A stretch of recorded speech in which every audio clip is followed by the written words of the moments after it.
रात के तकरीबन 2 बजे का वक्त था। मैं आहिस्तगी से अपने कमरे से निकली। प्यास और भूख की शिद्दत की वजह से कुछ जाना चाहती थी। अंधेरे से मुझे डर भी महसूस हो रहा था, मगर मैं दब्बे कदमों चलती गई।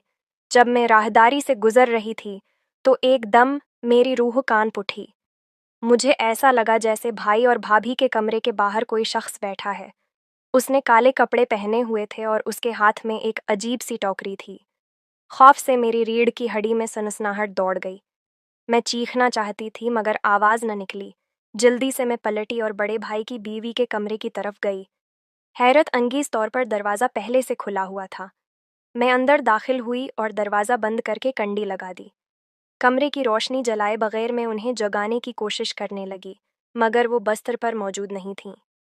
मैंने कमरे में रखे लैंडलाइन फ़ोन से अपने छोटे भाई को कॉल की, जो अक्सर रातों को जागता था। उसने फ़ौरन फ़ोन उठाया। मैंने तेज़ी से सारी बात बताई।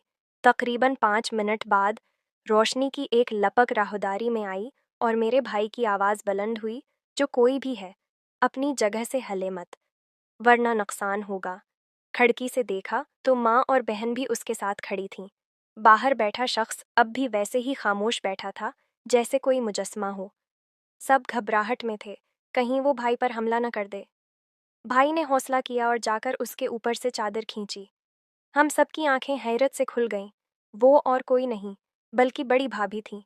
उन्होंने नरमी से कहा, मैं एक अमल कर रही थी, इसीलिए यहाँ थी।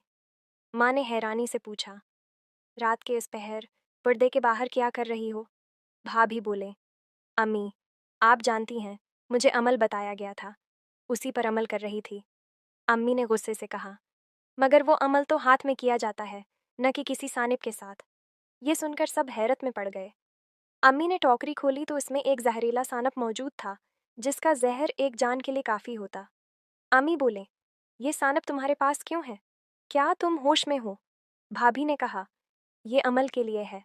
अम्मी ने सख्त लहजे में कहा, ये सानिप रात के वक्त सिर्फ मौत के अमल में इस्तेमाल होता है।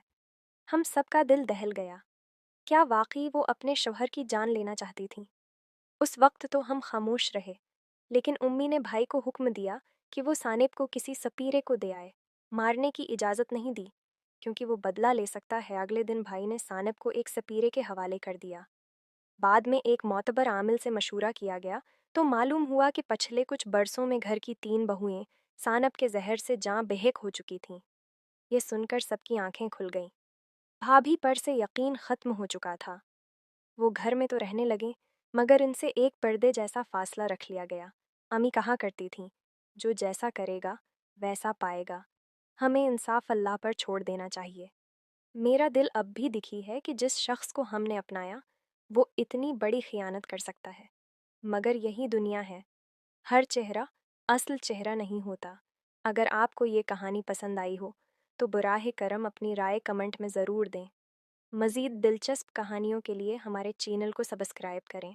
अल्लाह हाफ़िज़।